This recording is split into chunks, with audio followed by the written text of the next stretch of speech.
Welcome back to Spitballing Cards. In today's episode, we're talking about all of the awards. The awards are decided as of right now. They have to decide every single award, the writers, before the playoffs start. So there is a winner. We just don't get that revealed to us usually until November. Right? Is it November? I think it's November. So with that being said, what I thought would be a fun episode would be to go to each award, and we might know who the winner is going to be. Like, we probably know who the National League MVP is going to be, but I want to talk about the second and third place guys and what we think is going to happen with their cards, with like Kyle Schwarber, with a Juan Soto, and everything going on with their teams and their cards. So with that being said, you have me, Scott, we have Chris, we have Ty, and we have Phil in this episode. No Jeff. If you want to watch Jeff, go watch Star Wars Rebels because he's a stormtrooper on there. He's another guy. What's his name? He's a bad guy on there. And then he's also in NCIS. So if you're missing him, go check that out. Origins. Yeah. So let's talk the AL MVP. This is the big juicy one. So maybe we should save it till the end. But we'll talk about the AL MVP.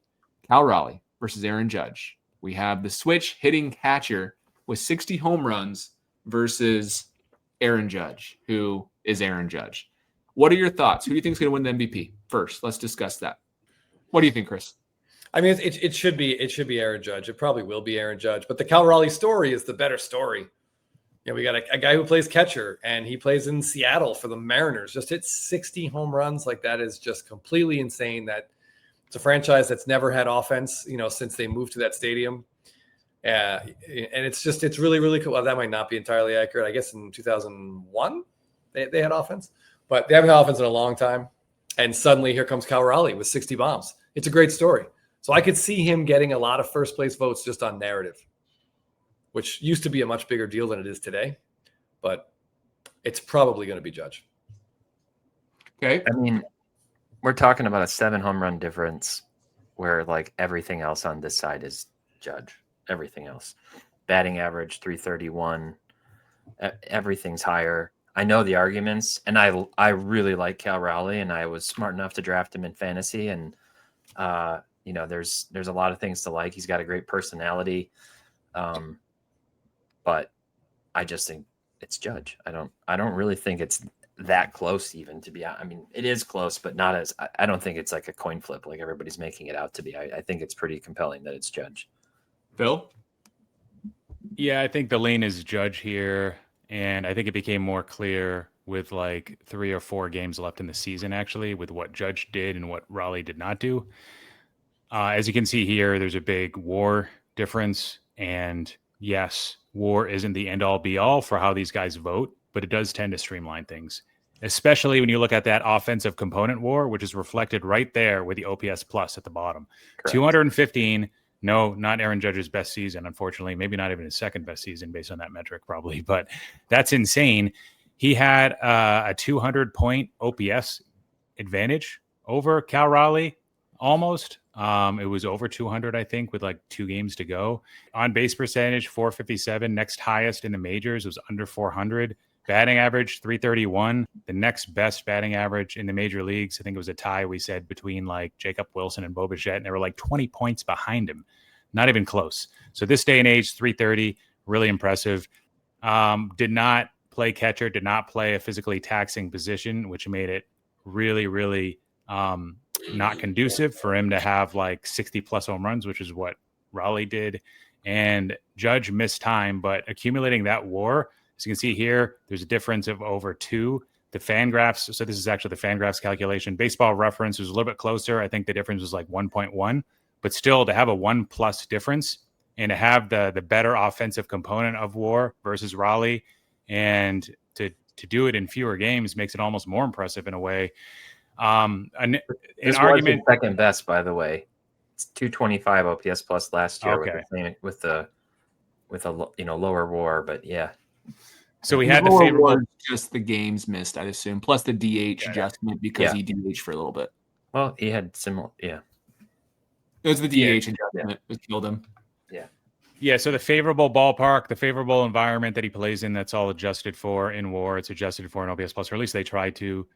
They adjust for the positions to, or try to. Maybe there needs to be more of a bump for catcher, which unfortunately at this point there isn't. Those formulas get modified all the time. And if you look back at these WARs 3 years from now, they'll be different because the WARs will change retrospectively or retroactively. So I guess then it becomes like sort of like team context, team narrative, who is most important for their team. This is like a very small component of how they vote nowadays. It used to be a bigger component. Like if you had a great supporting cast, it would work against you. Then you have possible cannibalization, guys taking each other's votes. And Judge maybe had a slightly better supporting cast, but Raleigh still had like a Hut J-Rod, a Rosarena, Eugenio Suarez. I still think that Judge had a better supporting cast. And then, I mean, what else is there other than that? We talked about catcher, the ballpark environment. Switch hitter. I think it's overblown. I have a rant I can go on there. Yeah, the other obvious thing you guys were all missing is that Cal Raleigh stole more bases than Aaron Judge. Yeah, I was gonna point that out. It's pretty wild. So I have some stats. Can I show some stats? Let me actually ask you guys a couple of questions. What is the lowest batting average ever for an MVP winner who did not pitch in that season? So Tony does not count. It's got to be close to 285. It's low. I think didn't Phil Rizzuto win an MVP? He probably hit like 250 when he won. The August lowest? 255. Yeah, so it's 260. 269 by Roger Maris, and he broke the home run record. Oh, there you go. Other than that, it was 270. It was a catcher, Johnny Bench. Only 5 guys ever have hit below 280 and won the MVP. That is a huge deal. Plus, Aaron Judge OPS is literally 200 points. Okay, it's 197 points higher than Cal Raleigh's. That's a huge deal. 7 home runs more, and Aaron Judge's slugging is like 80 points higher than Cal Raleigh's. So I know like there's an argument like, yes, the position is more valuable, but Aaron Judge is, and I always see people say, oh, he was a negative defender. Aaron Judge was a plus defender according to every single metric. So he was a good defender this year when he played. And they DH roughly the same. I know Judge probably is 20, 30% more, but Cal Raleigh DH'd a lot as a catcher. And so I don't think the narrative is there. Cal Raleigh needed to get to 62 to win it, in my opinion. And Judge had an amazing September. Just absolutely amazing. So I think it's over. I think it's Judge. The other thing is sometimes you look at like the team they played for and if they made the playoffs. Well, they both made the playoffs. The Mariners won the division, but they won fewer games than the Yankees. Yeah, so the Yankees have more wins in a tougher division. So exactly. So that kind of balances itself out. Yeah. You can't argue that. And then the argument of, well, this is the first time the Mariners have made the postseason. It's like, well, sorry, your past team sucked, but that doesn't matter to me. I don't know. I'm going to be a hater in the comments, but I mean, someone has to like plant a flag. Someone else can plant a flag for Raleigh, but yeah, I would just say that I do think WAR does not do catchers justice. I think the toll on your body back there, it's more than whatever WAR is giving him. I mean, that's an insane thing to hit 60 home runs as a catcher and in Seattle. Like, I mean, for goodness sake, but still, Judge is obviously the better player. So what about the aspect of Aaron Judge being the captain for the New York Yankees, facing all the criticism they face? But I'm just saying, like, WAR doesn't take that into consideration. But he should face all the criticism that they face. Like, isn't yeah, that but I'm just saying, like, player? Everybody has intangibles, you know. So the catcher obviously is bigger. I'm just kind of giving the opposite for fun, but. We can look at home runs per ballpark because everyone says, well, if Cal Raleigh played in Aaron Judge's ballpark, he would have 70 home runs. He'd actually have less home runs if he played in stadium. No, I can show it. You can't. That's preposterous. Does that factor in like the air quality, or is that just that's how far the ball goes? Because Judge, the air is part of it. Judge would have 56 in Seattle if he played every game in Seattle. Yeah, that's probably just like based off of trajectory, like ball in flight. That probably doesn't account for the batter's eye. Like maybe that took a few away from Raleigh. Like it took a lot away from Jesse Winker and Teoscar Hernandez, who couldn't play there. Yeah, Adrian Beltre couldn't hit there. The batter's eye is individual. And Suarez can't hit there. You see it or you don't. So you can't. Like you see the batter's eye or you don't see the batter's eye. But he's on two sides, so like even higher chance it would affect him in some at bats, right? Maybe. All right. So let's maybe it should be a 350 hitter, Scott. Yeah. Could be. He could be. So let's talk their cards, though. Aaron Judge, great, had a good year. Solidified him as a great player. Maybe even an all-time great caliber player. But I think the postseason's bigger for him than the regular season at this point. So great season. His cards are up, but the postseason's important. What about Raleigh? His cards are interesting. With my negativity out of the way, I think this season has done wonders for Cal Raleigh's hobby for the long run. Wonders for him. Salvador Perez is touted as a future Hall of Famer, and Raleigh has more WAR than he does. And this season's better than his seasons Perez has ever had. Perez has a World Series MVP. He has Gold Glove, Silver Sluggers. but Raleigh has a platinum glove. So Raleigh might be the catcher of this generation, and he's still pretty young. It's So I 28. think it's huge. Yeah, it's still pretty young. So this is pretty good for his collectability. Yeah, anytime you do something historic, it's pretty. Yeah, he's pretty got a history of clutch. Didn't he hit the home run, right? That ended the Mariners' postseason drought. I want to say that was like 2 years ago. Yeah, he did. So he's got a pretty good history with that team. Hopefully they lock him up, keep him there. He's locked up through like 2032 or something. Oh, nice. So he's like a lifetime Mariner, which I really, really like for his cards. It's good. He has kind of a hipster look to him, so that's a good fit. We talked Well, about look. Oh, sorry. Raleigh. keep going. I was going to say Raleigh's an interesting like 1 year case to me. Like there's a lot of guys that had great seasons this year where their values are certainly going to go down unless they do something miraculous next year. I'm thinking about some rookies. I won't call them out. Cal Raleigh, if this is true, where his prices only went up, but I know it's like there's a collector that actually 300x'd on the Topps Chrome Superfractor. She bought it for 300 and sold it for 50K. So I'm sure not all of his cards are only up 142%. I know that was just 6 months, but that's where a lot of the growth came from the last 6 months. So say if some Raleigh stuff went up 3x, there's like, it's just like stock prices. When stuff goes up too fast, it'll snap back like an elastic. Things can't go up forever and things tend to slow down, and it might not be a rational reason for slowing down. What I'm saying is that there could be a softening in Raleigh's market just for the sole sake of him being not in the media, assuming the Mariners get bounced out in like mid-October and his prices just got too hot too quickly. And he could be, I mean, if you're a big believer in him for at least like 1 to 3 years, or maybe even longer term than that, then that could be a guy that makes sense to pick up in like October, November, and he could be more expensive next year, even if he's not on a 60 home run pace, if it's more like 48 or 45. So you don't agree with the Gatlinburg hussy that no one will know who he is next spring? Yeah, I don't think so. I mean, comments. he has a nickname. Right. Aaron Judge doesn't have a nickname, does he? The Judge, captain. Judge. Look at this guy. I think I say all rise. I'm not sure if that's All his nickname rise. or not. That's like a slogan. Yeah. The Big Dumper is the best nickname we got going on. That's the best thing Kellenick's done in his big league career. I'm going to steal the screen real quick. So I'm going to give Cal Raleigh some love because even though I think Judge will win MVP and he should MVP, I do think Cal Raleigh is in a really good position. With that being said, here is Salvador Perez versus Cal Raleigh in their first 5 years. I'm cheating because this was Salvador Perez through his age 25 season. Raleigh debuted at age 24. But like these numbers are pretty awesome. Like he really is better at everything aside from batting average, which is why Perez has more hits, more hits right here. It's just because he has more singles. But like this is pretty impressive. If we go to FanGraphs, the difference is even bigger.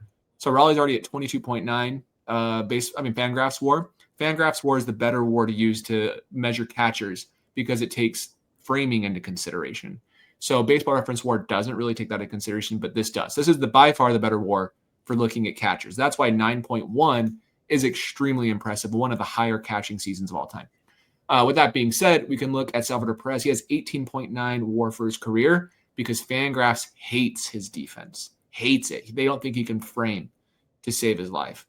So, but the point is, Salvador Perez making the Hall of Fame is going to benefit someone like Cal Raleigh, especially because there's not a definitive catcher of this generation besides maybe Salvador Perez. So I will be going against the grain. I have been looking at Cal Raleigh cards. They're too expensive right now. But if he has another 6 WAR season next year, I would feel comfortable buying them, personally. He's the type of guy who will get hurt really bad by a strike, though. Really bad. Well, Judge wouldn't. So. Yeah, he's going to have that, like, not the longest career, but he's going to have a really nasty short peak. So, in a way, similar to Judge in that way. Could you pull that side by side again, real quick, just for a second? Of Perez? Yeah. And then I can do it through their age 28 seasons because that's probably more accurate. But yeah, for sure. Yeah, has Salvador Perez always looked like Thanos, or am I just seeing this for the first? Am I just seeing it for the first time? Hi, I know you see that, right? Yeah, I do. That is insane. All right, I'm sorry, that's unrelated, but it's been bothering me. So here's through their age 28 seasons. I still think Raleigh's looking pretty good stacked up next to Salvi. So what you're saying, Scott, is that Raleigh actually has a greater chance to make it to the Hall of Fame at this point than maybe a Kyle Tucker type. Maybe. Yes, I would say that. Yes. Catchers don't need, like, if we go to Joe Mauer, if we go to his baseball reference page, Joe Mauer was a stud. Let's go to Fangraphs. That's more accurate. And Buster Posey is actually probably a better example of this. I'll do both Fangraphs, and he actually 57.9. Mauer's lower here. Buster Posey on Baseball Reference is when you see like a lot lower, especially compared to someone 45 WAR, especially compared to someone like Jorge Posada, who has some really great numbers as a switch hitting catcher too. He didn't get in the Hall of Fame, but he played in more of a golden era of catchers. And so if you compare against positions, it's hard. So, like, who's Raleigh's competition really that debuted in the last 5 years? Anybody? Alejandro Kirk, maybe? Like, it was Adley Rushman a year ago, not anymore. Yeah, definitely not anymore. Contreras. Yeah, JT Realmuto, maybe. Will Smith, potentially, but Will Smith, maybe. Different. But my point is, like, he could really cement himself with one more big year as, like, the catcher. And that's a big deal.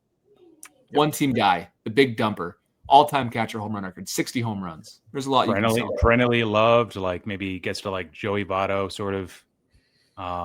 That the personality kind of draws people in. At this point, he's not there yet. He doesn't have that yet.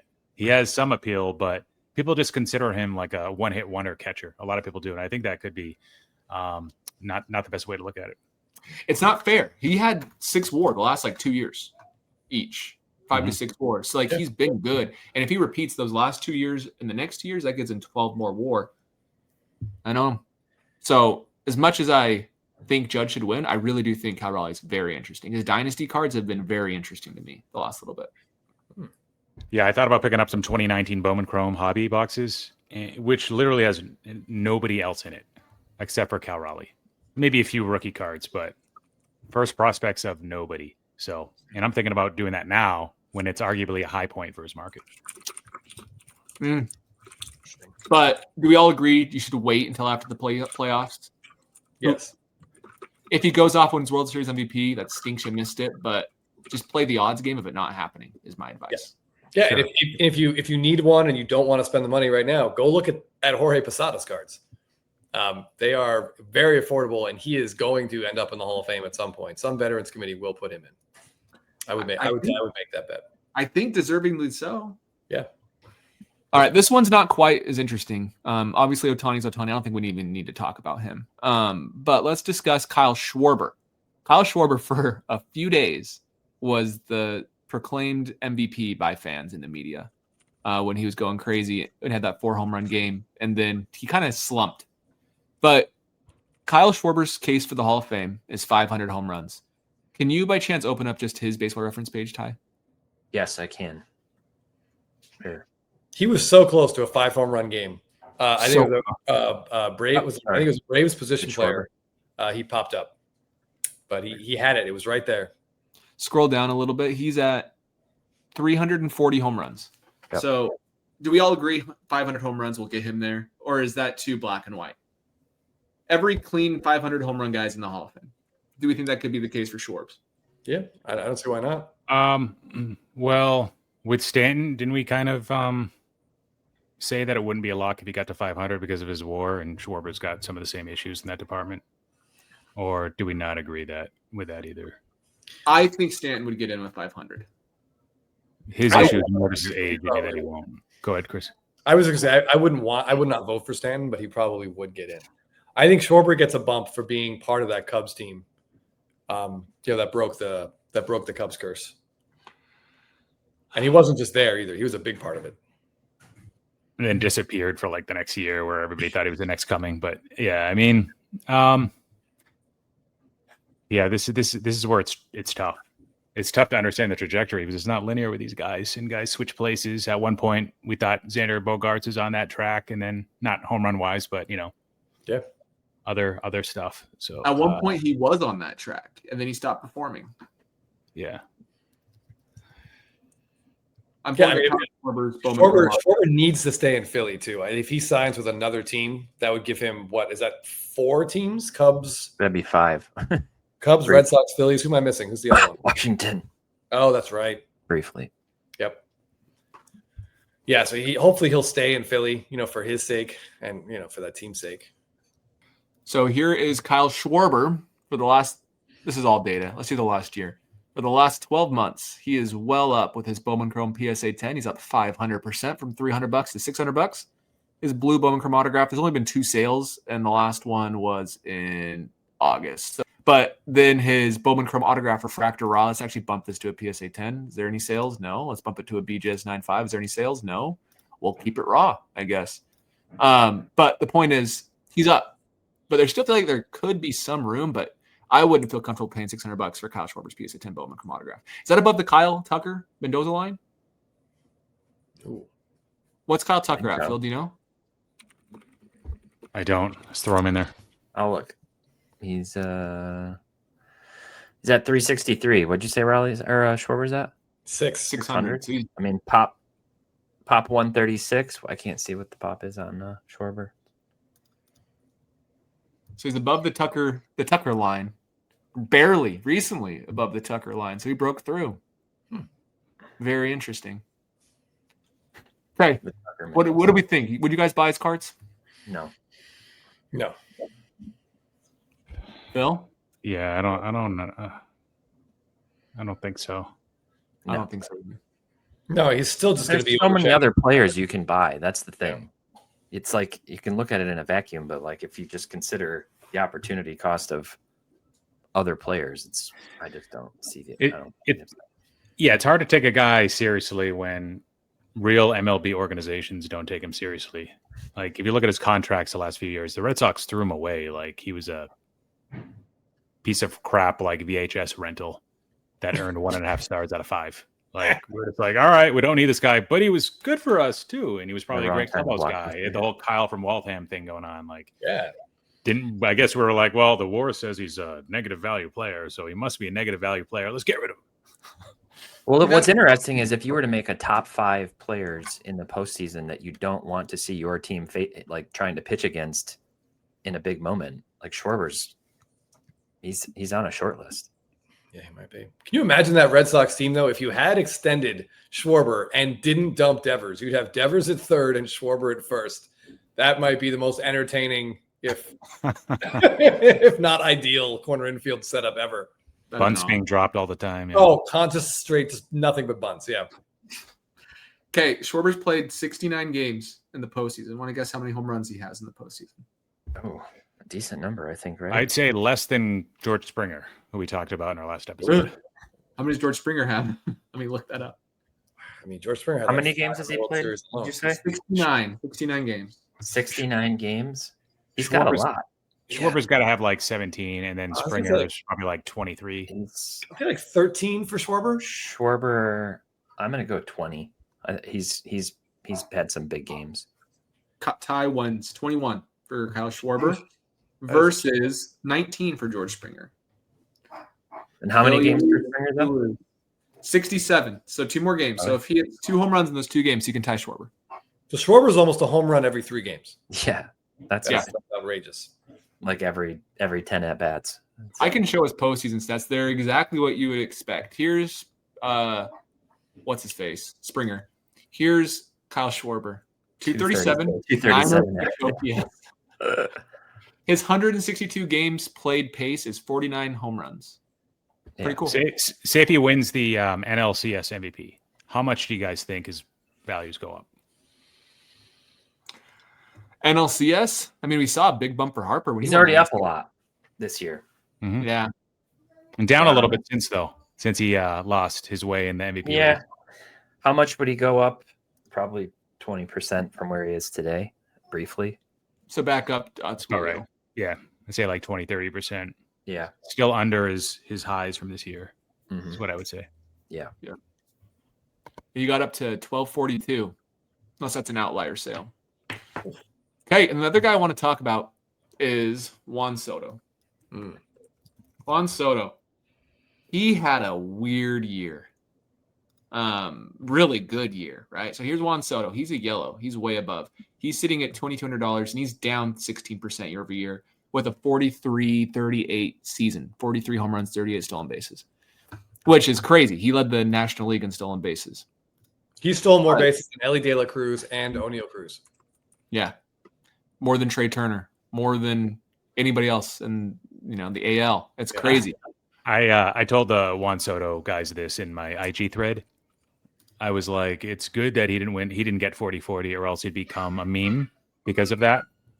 And he'd kind of be invalidating what Acuna did, the 40-70 season. Like, would that be as meaningful? You'd look at everything since the rule change and be like this year, he's not the only hyper efficient base stealer that's slow. Josh Naylor, I don't know like if he ranks ahead of him in sprint speed, but he's been like an 85-90% efficiency guy too. And he's stolen close to 30, hasn't he? Yeah. He has 30. He has a 20-30 season. Yeah. I do think if Soto would have gotten to the 40-40 club, whether it's fair or not, we would be looking at the 40-40 club different, especially for Acuna, since the rule changes. It would have been the 50-50 club is the new 40-40 club for modern players. But that's not fair to say because Soto's still a great ball player. But I'm looking at their sprint speeds for Naylor and Soto. Let's see where they're at. Naylor is the 2nd percentile. Guys, the 2nd percentile. Yeah. I need you to look at this. This is really cool, actually. This is a fun little outlier. His base running value is league average because he's so slow. He doesn't take the extra base, but his sprint speed is that bad. All right. Can I take a guess at someone who might be slower? Can you look it up real quick? Matt Olson. Is he that slow? I don't watch him in a day-to-day. He is extremely slow. He makes fun of himself for being slow. Matt Olson, maybe significantly faster. Wow, 7th percentile. Damn. I mean, good. But Soto is 20. He's doing a lot better than Josh Naylor. That Josh Naylor stat's wild. Yeah. So, I think with Soto, his card prices right now, they're down. He's fine. Yeah, he's fine to buy. But I think it's a double-edged sword with his low volatility. You kind of know what you get when you're buying Soto. The issue, the nice thing is that he's pretty safe and his values won't plummet 50% year over year like some of these other guys. You're probably like range bound to like 25% or 30% down, no matter what he does. But the volatility is also going to hurt him on the other side of things, where if he really has an awesome season, I don't know if his stuff doubles. It might only go up 30%, even if he challenges for an MVP. If he wins one, who knows? Because that would be his first one, obviously. Go ahead. Hard part about Soto is he's facing Ohtani next year. So that may limit his MVP possibilities, and then you have the strike after that. So NL's going to be tough. I mean, the AL has Judge, so I don't know. Tough both ways. Yeah, Soto did just have a pretty phenomenal year, and he's going to get blasted for the pitching staff completely shitting its pants and falling apart over the last 2 months, and the Mets not making the playoffs. I'm sure some people are going to blame Soto for that, even though it's absolutely, positively not his fault. I wonder if he's a really interesting target, like right around now in November. Not in the playoffs, completely forgotten about. People are going to be hating on the Mets, laughing about the Mets. But yeah, by the way, he was 26 this year. He's entering his prime next year. Yeah. So I have some counter arguments that I've seen on Twitter for Soto that we need to discuss. The first one is second half Soto's back. He was horrendous in the first half compared to what he can do, especially compared to last year. Here is the months, right? So he 752 in April, March, 792 in May, blows up in June, and then he's basically the same guy moving forward. So that's who he is, and that's what you kind of have to get accustomed to. And we see these big swings of volatility and desirability for these players. Julio is another example. You need to get someone who can play good in the first half for card values, especially if you're looking for flips in short term. It's really important. And the other thing I want to point out for Soto is he's struggled mightily in big moments this year compared to last year. He did not have a lot of big hits. So if we go down to runners in scoring position, he hit 238 with an 859 OPS, only 9 home runs. What was his win probability added? What was his WPA? It's on a different page. I'll go there in just 2 seconds. But even his runner, nobody on base. He only had 31 home runs with runners on base this year. I mean, he only had 9 home runs with runners on base this year. Okay. That makes more sense. You said only right there. I was like, hold on. Yeah, 12. Forgive me. 12 runners on base, 31 solo home runs. Okay. But if we go down to his leverage stats, his high leverage, he hit 255 with an 810 OPS. It was all pretty bad. So that's one thing that Mets fans complained about that I saw a lot of. I feel like 810 OPS isn't terrible. But I mean, when that's significantly lower than your OPS. Lower than usual. Yeah. His WPA for this year, about the same as last year, believe it or not. 5. Yeah, I mean, So that was just the arguments against him. He's never had the moment like he did with the Yankees. This also All right. isn't a great season for him. It's more like an average season for him. If Yeah. you look at like the OPS, batting average, home run output is great. That stands out. But yeah, it seems like he's more of a 270 hitter than a 300 plus hitter, which is what he did during the pandemic. Yeah. Which is unfortunate to see. If that's, and I know he's still young. As Chris said, he's just entering his prime, but he does hit the ball into the ground a lot, and he has those, as Scott said, 1-2 month stretches where he just looks kind of lost. His timing's a little bit off, not as lost as J-Rod looks. Yeah, J-Rod yeah. He doesn't know Yeah. which side of the plate to hit from. All right, I want to show you some of the guys who have been in the mix this year, have had very good seasons. And I think a case could be made for any of these guys having had like the quietest great season this year. Nobody talks about Perdomo, but he had a very good year. All these guys, very solid. And yet, when we look at what their card prices have done during the season, J-Rod's down, Soto's down, Bobby's down, Corbin's down. Corbin was my big preseason pick to see a price resurgence because I was high on him to have a good year, and he's down 11% from where he started the season. My pick was Julio, and he had a great year. He'll be top 5 MVP voting, but it wasn't enough because of that slow start, and that goes back to slow starts mattering. Really, it really matters. Yeah. Now, I will say one thing about players who finish strong. Carroll did see a lot of like price appreciation basically in March of this year. Mm-hmm. People got hot on him going into the season. And so that'll be interesting to see with some of the names on this list here. I would say these 4 guys, like going into next year, they're all going to have solid MVP odds, relative to obviously the 2 big names. It'll be really interesting. There might be, I could see a situation where these guys are potentially really good purchases in November-ish. Yeah, I looked down that list, and Scott, he pointed out like some of these guys are slow starters. I see Perdomo and Caminero, they exceeded expectations. The other guys just fell short or just met expectations. Other than Carroll, probably slightly exceeded expectations. As Ty said, so in March, that's when he was recording those like 115 plus exit velos, or whatever it was, 113 plus, highest in his career. And people just kind of expected that home run output. And I think maybe his prices pop based on that. So I guess the time to buy, we have found out, is to look at slow starters. You have Soto, you have Julio. Wait till they start slow. Don't panic. Be rational and take a risk. That is what I take away from this situation. All right. We want to talk about anybody else, or we want to wrap this one up? I know we said other award winners, but we did MVPs, and that was a good conversation. Yeah, I'll just show. Whoops, I put in the Paul wrong. Skeens. I put in the wrong. Skeens versus Scoble. That's a good one. I was going to show you that right now. Yeah, just some of the AL or some of the Cy Young contenders, and the odds for Skubal to win in the AL are very high. Like for Vegas, it's kind of an interesting comparison because Crochet gave him more innings. He had one more quality start this year. The wins, obviously, like take that for what it's worth. But if you look at quality starts, Crochet led the AL.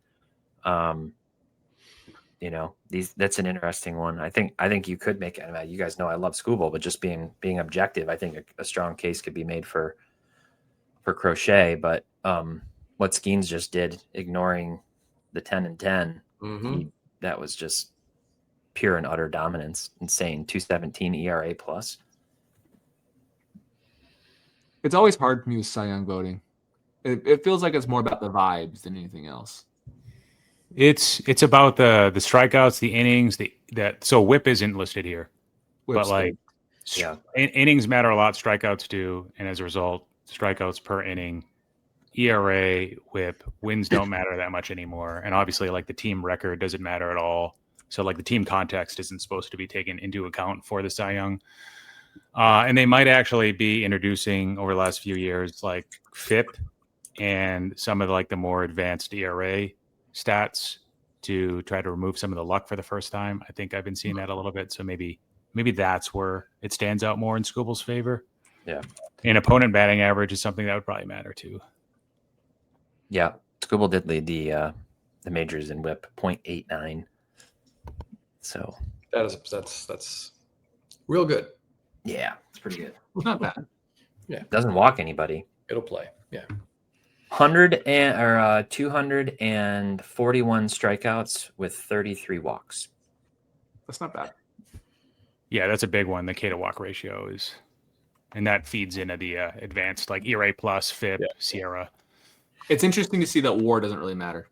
And it does, but like we saw Christopher Sanchez have 8 WAR, which is way above Skeens. And we saw like the Aaron Nola season, we had like 10 WAR, and then he's never had above like 2 or 3 outside. maybe I'm wrong. I just know he's never had anything that good. So I would love to see them try to make a stat that really summarizes a pitcher well, because all those things Phil just listed, I guarantee there's some listeners here that think you're speaking things that don't exist, and I wouldn't blame them. So I would love to see, because like wins, ERA, strikeouts, right? That's what we're accustomed to historically. So it's interesting. The way we vote is interesting nowadays. Yeah, I mean, Vegas was betting on wins not mattering at all because Skeens was a huge favorite when he had like a record of like 5-9 or 4-7. They weren't buying into that. So like, yes, he did turn it around, and maybe, they did expect some positive regression with that, but I don't think they were banking on a 500 winning percentage. They didn't care. Okay. Anybody else want to talk about? We're going to wrap it up there. Yeah, I just wanted to give a couple Patreon shout outs if we have a minute. Let's do it. All right, there were several really good pickups in our pickup chat over on the Spitball and Patreon, but I just want to highlight 2 of them. It's hard to narrow these down, but please keep the good cards coming. We like seeing them. Here's the first one. This comes from Kenny Tomek, good friend of the channel. Picked up this Juan Soto red. And I wanted to ask you guys a question about this. If you had to choose between this Juan Soto red refractor rookie, number 225, or the red refractor auto, which has a sticker auto, also number 225, which of those 2 cards would you rather have? Just the refractor. I'd rather just have the refractor than the sticker auto. Okay. I would take the auto solely based off of, I know that not everybody hates stickers auto as much as we do, and I know it would go for more. But for my collection, I like this better. It's not an eyesore. But I know the sticker auto would probably be like a $30,000-$40,000 card because it's out of 5. Ooh, I don't know. I know a guy who's trying to buy one, and he offered that price. Wait, the stickers out of 5, but the regular refractors out of 25? Yeah. So but if they were numbered to the same, so like the gold. Yeah. I would take the gold base over the gold auto for sure. Yeah, absolutely. Yeah, I don't want the sticker auto. This just looks so clean and nice. I think I agree. In the past, I owned the gold auto, and it sold for like double the other one, and I ended up selling it. So I liked how I was able to sell it for more. But now in today's environment, when the prices are pretty much the same, I think go with the non-auto too. All right.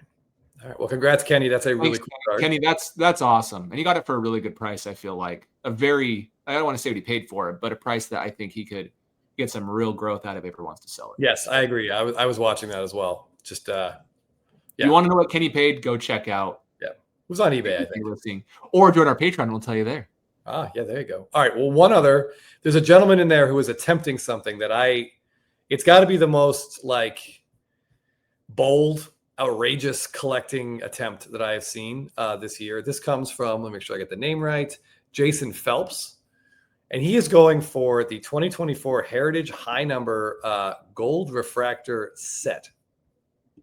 So this is the last Heritage Gold. The set. Yeah, look what he's done so far. I've never seen this many Heritage Golds out of 5 in one place. Nice. Does he have any of the big names? He didn't. I couldn't zoom in, and I was looking at this last night. I can't see anything at night, so I couldn't tell. But yeah, Jason, please let us know what big names you have, what you might be missing. It's impressive. Yeah, that's awesome. Okay, this is going to take a lot of focus, time, and money. I'm a big fan of that. But yeah, feel free to check it out. So we will eventually start a Discord. But as of now, we still have some really great chat channels that you can go in. We have one for our pickups, one for cards we're searching for. Maybe we need to do a buy, sell, trade thread one of these days. That might be beneficial. To trade when the Discord goes live. Yeah. Yeah. There we go. Yeah. There you go. Now there's a buy, sell, trade place. So, okay. Well, thanks for watching, everybody. We appreciate you, and we'll see you in the next video.